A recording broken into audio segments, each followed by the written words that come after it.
Hello बच्चों। तो हम लोग इलेक्ट्रिक फील्ड एंड पोटेंशियल का अगला सवाल क्वेश्चन नंबर 27 करेंगे। क्वेश्चन नंबर 27 सवाल क्या बोल रहा है, अच्छे से सवाल को पढ़ते हैं। Two particles A and B having charge q and two q are placed on a smooth table. Two charge q and two q are placed on a smooth table with a separation d. दोनों के बीच का separation D है। पहला charge Q है, दूसरा charge to Q है। Third particle C to be clamped on the table such in a way that particles A and B remains at rest on the table under the electric forces।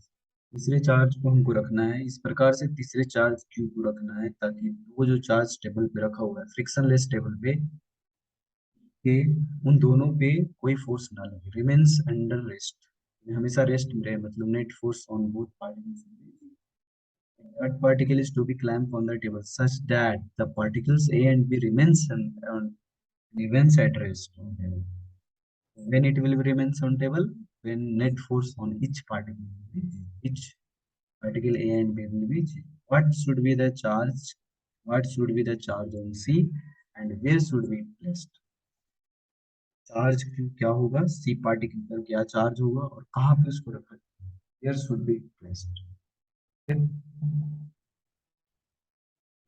अच्छा सवाल है, बढ़िया सवाल है। इसको कैसे होगा इसका सॉल्यूशन।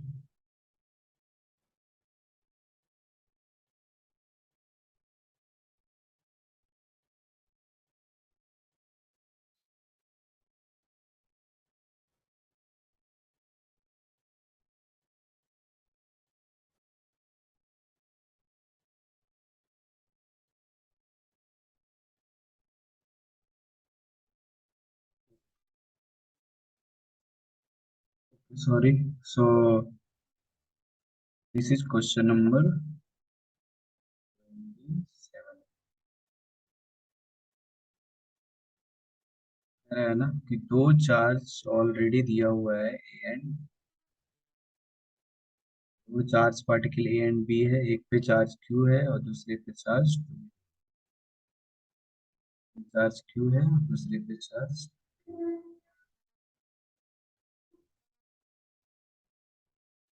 क्या करेगा, एक दूसरे को ये रिपेल करेगा, same charge repel each other. तो ये इसको इधर फोर्स लगाएगा, ये इसको इधर फोर्स लगाएगा। मेरा तीसरा चार्ज कहाँ रखा जाए, एक थर्ड चार्ज को रखना है हमको इस टेबल पे कहीं, ताकि दोनों हमेशा रेस्ट में रहे। नेट फोर्स दोनों पे जीरो। तो थर्ड चार्ज कहाँ रखा जाए, थोड़ा सा गेस करते हैं कहाँ रखना चाहिए। ठीक, तो इस फोर्स को कैंसिल होने के लिए अगर मान लो थर्ड चार्ज क्यू इधर रख दो, फोर्स किधर लगाएगा, ये इस लाइन के लॉन्ग लगाएगा, नेट फोर्स जीरो हो पाएगा नहीं। इस फोर्स को कैंसिल करने के लिए फोर्स इसी लाइन पे होना है, इसी लाइन पे होना पड़ेगा। इसका मतलब कि हम लोग चार्ज जो भी रखेंगे तीसरा चार्ज वो इसी लाइन पे रहना चाहिए, तभी जाके नेट फोर्स जीरो, तभी जाके नेट फोर्स। हम चार्ज को यहाँ रखेंगे। अब मान लेते हैं कि इसके बीच में कहीं पे चार्ज को हमने यहाँ पे रखा, यहाँ पे हम रखते हैं चार्ज क्यू। अच्छा अब जरा देख सोच के देखो कि ये चार्ज का साइन क्या होना चाहिए, प्लस होना चाहिए या माइनस होना चाहिए इस क्यू चार्ज का साइन। अगर ये प्लस होगा, ठीक है, अगर ये मान लो प्लस ले लिया तो प्लस प्लस रिपेल करेगा और उधर ही फोर्स लगेगा, प्लस प्लस रिपेल करेगा। तो ये दोनों फोर्स कैंसिल नहीं हो सकता है, तो इसका चार्ज प्लस होना चाहिए या माइनस। अगर माइनस होगा तो क्या होगा, अगर मान लो हम ये माइनस क्यू चार्ज ले लेंगे, माइनस प्लस अट्रैक्ट करेगा, माइनस प्लस अट्रैक्ट करेगा, इस केस में दोनों पे फोर्स बैलेंस हो सकता है। इसको क्यू ले लेते हैं, माइनस क्यू चार्ज मान लेते हैं, लेते हैं let minus q charge. Sign minus है और मैग्नीट्यूड क्यू। ये वाला डिस्टेंस मान लेते हैं एक्स, तो ये वाला डिस्टेंस कितना हो जाएगा डी माइनस एक्स, तो ये वाला हो जाएगा डिस्टेंस डी माइनस। सवाल में दिया हुआ है ये डिस्टेंस टोटल डी, तो ये वाला अगर एक्स मान लेते हैं, let charge q is placed at distance x. दोनों पे नेट फोर्स जीरो होना चाहिए, तो इस पे कौन कौन सा फोर्स लगेगा? सबसे पहले इलेक्ट्रिक फोर्स क्या होना चाहिए? Electric force A P. Red वाला फोर्स क्या होगा? के। रेड वाला फोर्स क्यू और टू क्यू के बीच है, k q q by r square, दोनों के बीच का डिस्टेंस है डी। ये वाला फोर्स कितना होगा? ये वाला फोर्स और ये वाला फोर्स, ये डिस्टेंस एक्स है, ये दोनों के बीच का फोर्स है, बोलते हैं एफ वन, इसको बोलते हैं एफ। इफ वन फोर्स क्या होगा? K Q one q q two, ये वाला चार्ज तो केवल मैग्नीट्यूड ले रहे हैं, के Q one Q two by ये distance X. F two force ये वाला क्या होगा? ये वाला फोर्स, ये फोर्स है इनके बीच का, इनके बीच का।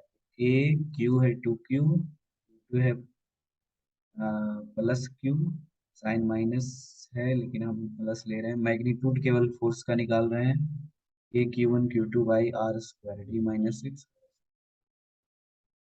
ये हमारा F F one F two F E. अब इक्विलिब्रियम के लिए क्या होना चाहिए? इसको इक्विलिब्रियम में रहने के लिए F E is equal to F one, इसको इक्विलिब्रियम में रहने के लिए F two equal to F E. यहाँ से क्या आ गया? तीनों बराबर होना चाहिए, F two equal to F E is equal to F one is equal to F E equal to F one equal to F. पहले दूसरा फर्स्ट से इससे चलते हैं। एफ ई क्या है? K Q one Q two, F E का value रखो, two two k q square by d square is equal to, F one क्या है? एफ वन है k q q by x square is equal to F L. F two क्या है? F two है two k q q by D minus x minus, इसको one बोल दो, इसको टू, बस सॉल्व करना है फ्रॉम वन एंड टू, पहला और दूसरा से पहले देखते हैं। फर्स्ट और टू को इक्वेट करोगे तो के क्यू कैंसिल हो जाएगा, के क्यू कैंसिल हो जाएगा, तो यहाँ पर क्या बचेगा? Two q by d square is equal to q by x square. यहाँ से क्यू इक्वल टू क्या हो जाएगा? Two q by d square x square. Equation four बोल देते हैं। इन दोनों को सॉल्व करते हैं, सेकेंड एंड थर्ड को। Two k q two two k q q cancel हो जाएगा, तो बचेगा क्या? One by x square is equal to one by x square is equal to, ये है from two and three, one by x square is equal to one by x square is equal to two by D minus X square. इसको solve करना है, cross multiply करो, two X square D minus X को खोल दो, A square plus X square minus two D X. यहाँ से तुम्हारा क्या आ जाएगा? Two X square minus X square plus two D x minus D square zero. यहाँ से एक्स के लिए सॉल्व कर लो, minus B plus minus under root B square four D square minus four S four D by two है। यहाँ से x का वैल्यू क्या आ जाएगा? Minus two D plus minus eight D square, इसको लिख सकते हो two root two D by two, two cancel. x का वैल्यू क्या आ रहा है? x इज इक्वल टू आ रहा है minus d plus minus two D by, x का पॉजिटिव साइन लेना है, x is greater than zero, so x का कौन सा वैल्यू होगा? x इज इक्वल टू कौन सा वाला? प्लस वाला या माइनस वाला? प्लस वाला। प्लस वाला लोगे तो minus d plus root two D by two. यहाँ से x का वैल्यू क्या निकल गया? Root two minus one d. नहीं होगा ना, टू टू कैंसिल हो गया, two minus one d, x का वैल्यू निकल गया root two minus one d. Means हमको चार्ज को root two minus one d के सेपरेशन पे ए और बी के बीच में रखना पड़ेगा। ओके, तो एक्स निकल गया, पहला पार्ट हो गया हमारा। एक्स पूछ रहा था पहला पार्ट कहाँ पे रखा जाए चार्ज को, इतने दूरी पर रखना पड़ेगा, इतने की दूरी पर ये वाला जो दूरी आया है x is equal to root minus one into. अब पूछ रहा है कितना चार्ज रखना पड़ेगा, तो ये इक्वेशन फोर्थ से कितना चार्ज के लिए क्या करेंगे? From equation four, q equal to कितना है? Two q by d square into x square, x square करोगे तो root two minus one plus square d square, इसको तोड़ोगे तो क्या हो जाएगा? Q by d square cancel हो जाएगा, ये हो जाएगा क्यू इंटू इसको whole square, a square plus b square, ये होगा थ्री माइनस टू रूट, और यहाँ टू, को अंदर अंदर भेजो, 6 - 4 रूट, चार्ज आ गया Q × 6 - 4 रूट, मतलब ये Q होगा -Q × 6 - 4 रूट, हमारा आंसर। चार्ज को √2 - 1 × d के डिस्टेंस पर रखना पड़ेगा ए से, और वो चार्ज कितने के बराबर होगा, नेगेटिव चार्ज होगा, -Q × 6 - 4 रूट, इतना चार्ज है। ओके, बहुत ही बढ़िया सवाल है, अच्छा सवाल है, जेई मेंस लेवल का बहुत ही बढ़िया सवाल है ये। ठीक है, तो इम्पोर्टेंट क्वेश्चन।